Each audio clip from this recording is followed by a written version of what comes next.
Nggih, pangapunten co. Mas Bro Nasri jenengan manggi kula sakniki. Mas Bro Nasri munjungan ning bila isih ning kene. Nggih. Nuwun sewu. Ora ditakon nyedhuki aku lho, nyapa lho. Ora urusanmu, wis to, tenang ae. Tuwun ae. Mas Bro Nasri munjungan lek wonten mriki tasikan sakniki jenengan manggi kula. Oh wis mulih. Oke. Lek wis mulih nggih, Bon. Nggih, sembah nuwun, Cok. Lek wis mulih nggih. Nggih, pangapunten. Pangapunten, Cok. Mas, ati kesiksa.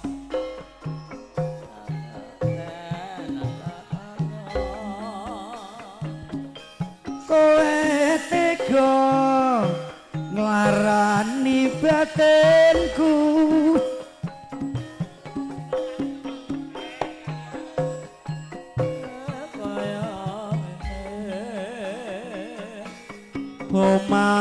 omah wis ra ana tentreme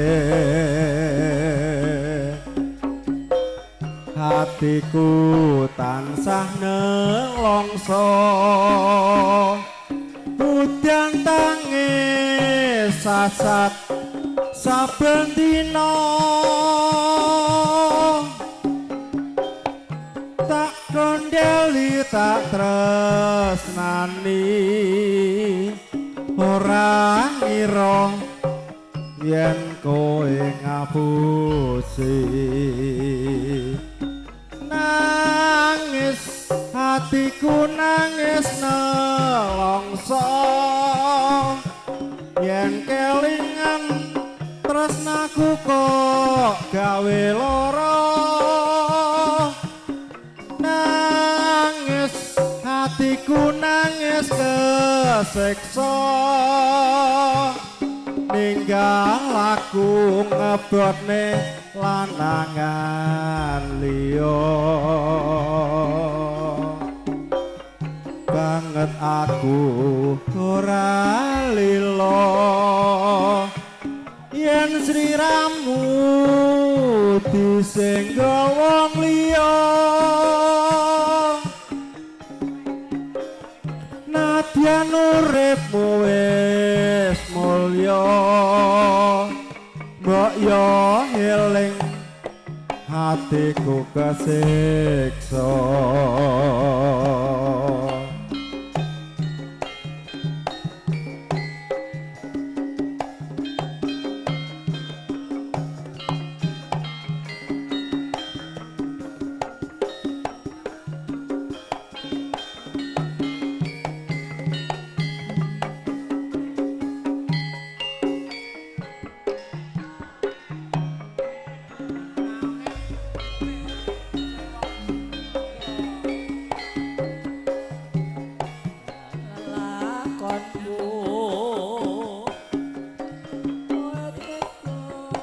larani atiku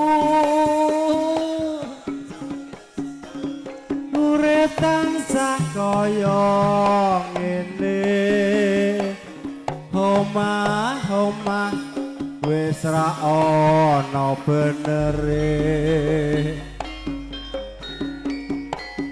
hatiku tansah nelongso udan tangis sasat saben dina tak gondeli tak tresnani ora ngira yen kowe ngapusi nangis hatiku nangis nelongso yen kelingan tresnaku kok gawe lara nangis hatiku nangis kesiksa ninggal aku ngebotne karo wong liya banget aku ora lilo yen sliramu disilih wong liya nadyan uripmu wis mulya mbok yo eling nglumpati jendela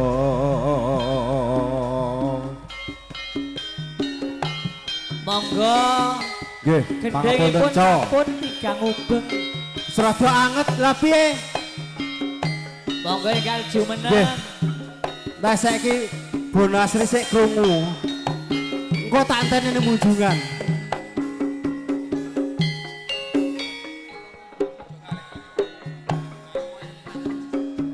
nggih nggih apa kabeh lelakonku kowe tega nglarani batinku urip tansah kaya ngene kirimno Mas omah wis ra ana tentreme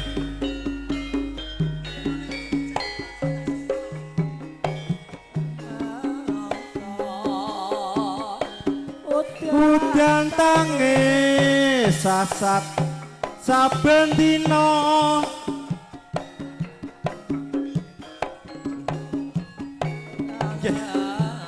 yo kok tak critani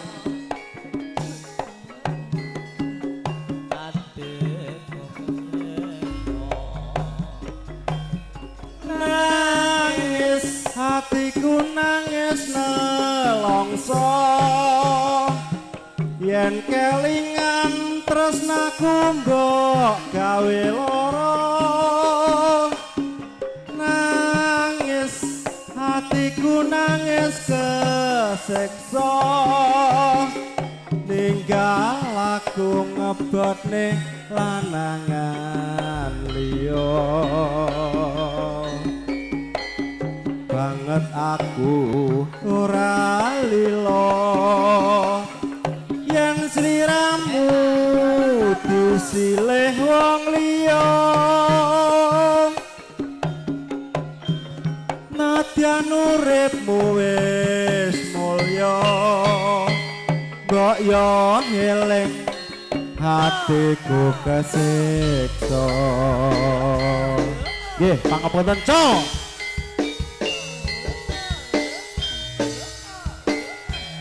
monggo Mas Landa tembahipun kantos panjenengan asik-asik buruan bergoyang bro sepindah malih kang sampun pikantuk sampur kasuwun enggal jumeneng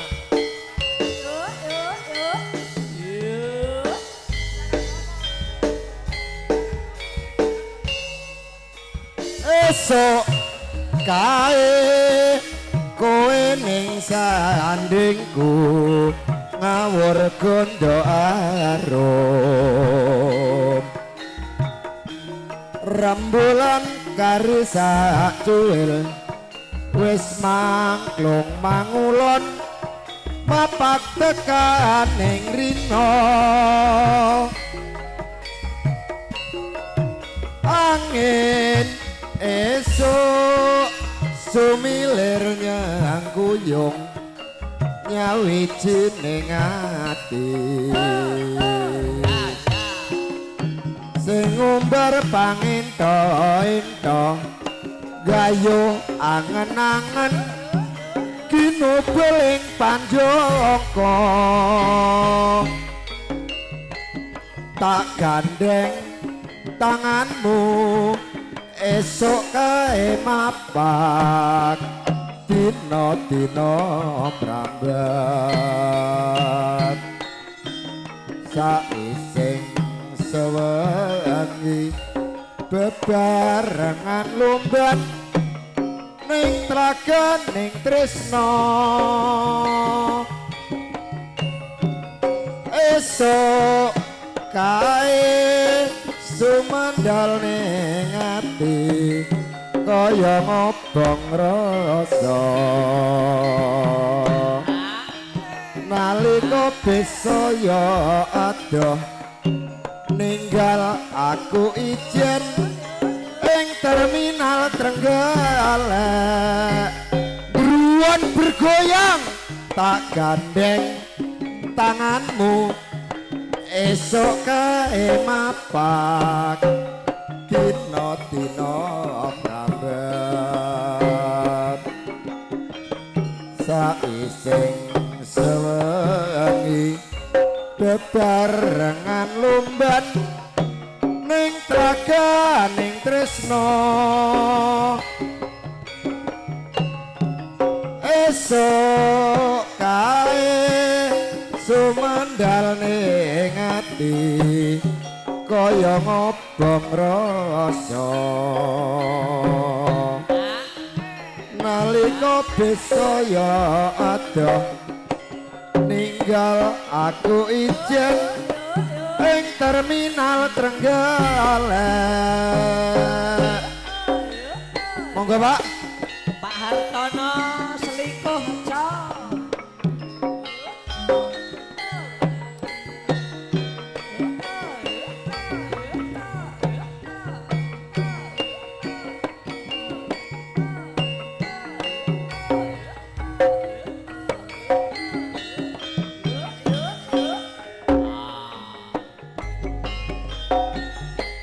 Wiwit biyen Mas aku wis nate matur lara-larane wanita yen diwayu ning yo kene tega-tegane mring bojo Kang Mas nembung arep niat rabi loro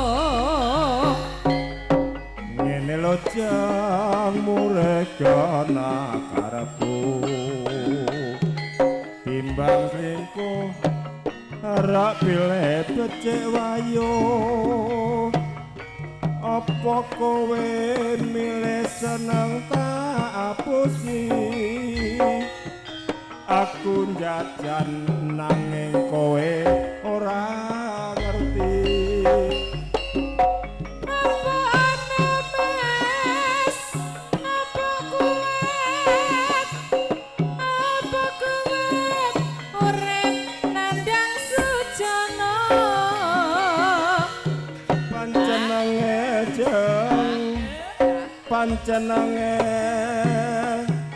pancenenge darbe ati kencana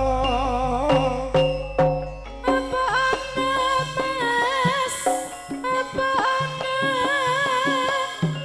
tuladeni coba wanita ngendi kene jeng kene lunggu tak kandhani ya sembodra garwa Raden Dananjaya katon ayu kumpul para marune ora nestra nanging malah nyokro ati bebarengan labor ing tresna suci monggo Mbah Guseng Monggo lesung jumengluk.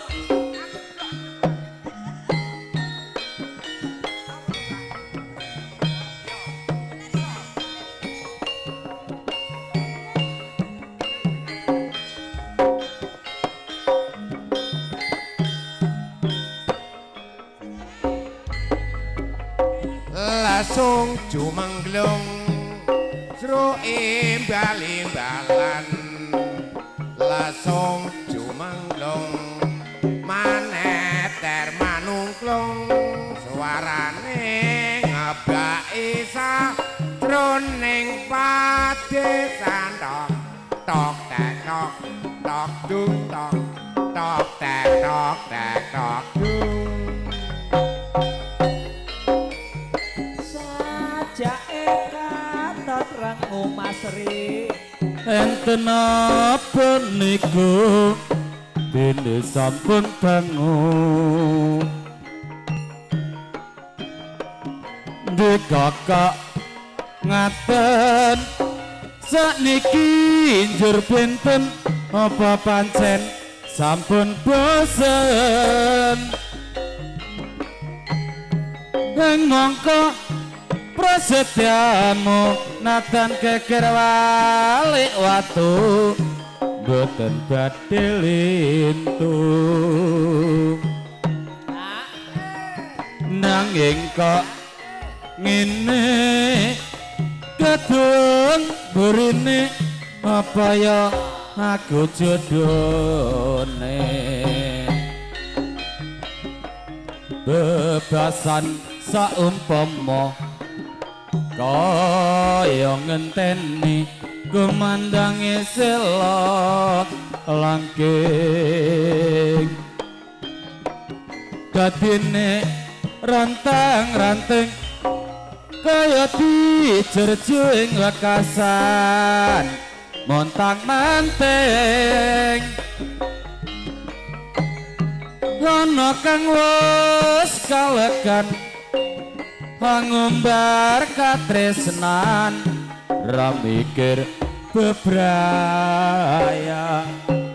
Mas Yani tolong ritmene sampean tambah sak oktav. Wes kasep. Nggih. Terlalu glemer sampean iki. Kayak-kayik. Oh ya kayik. Mantap ujungane harus Jawa nyel. Aja ngandep kendang kaya nari sampai intek.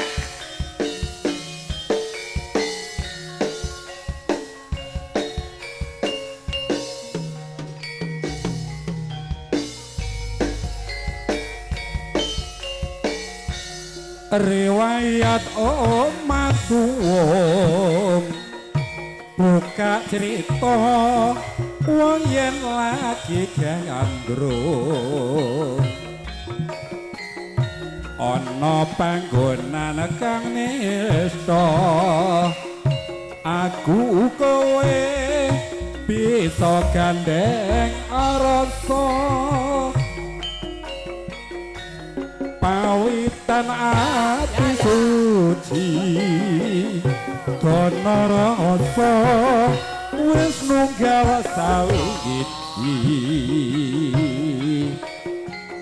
wis mokang kebak prasasti awirang isin padha dilakoni omah suwung tanpa timar yen tresnaku ora bakal udah omah suwung tanpa awan yen tresnaku ora bakal ilang pean geget latiku kok pasrahke jiwa lan aragamu manuk sriti padha ngawang omah suwung sing dadi kenangan Surya laras sembah nuwun Matur suwun. Nggih, ngaturaken matur gunging panjenengan katur kunjuk dhumateng panjenengan Bapak Tukiyat nggih. Ingkang pidalem wonten ing tlatah Werunjaha Pule Kabupaten Trenggalek. Wondene kemawon ugi anggenipun boyong langen beksa Titi Surya kaping malam kalih ngantos kalih siang Juni. Niki posisi pun A13 ingkang kalih Juni. Sepindah saking panjenenganipun Kang Mas Salim Belang salam wates. Kaping kali Kang Mas Sujianto kali panjenenganipun Bapak Tukiyat. Saking panjenenganipun Bapak Sarji Jiteng bidal wonten ing tlatah Bendo Krajan Pule. Tanggalipun inggih menika malam 11 malam 11 ngantos 11 siang Juni warsa kalanggahan punika. Nyuwun pangapunten pepundhen kawula ingkang pinarak lenggah Pak Bapak Parjan dalembipun wonten salam wates panjenenganipun abadi kagungan kersa tanggalipun 11 Juni Pak Bapak Parjan Pak Bapak Parjan Bapak Parjan juragane etek tanggalipun 11 Juni warsa kalenggahan punika.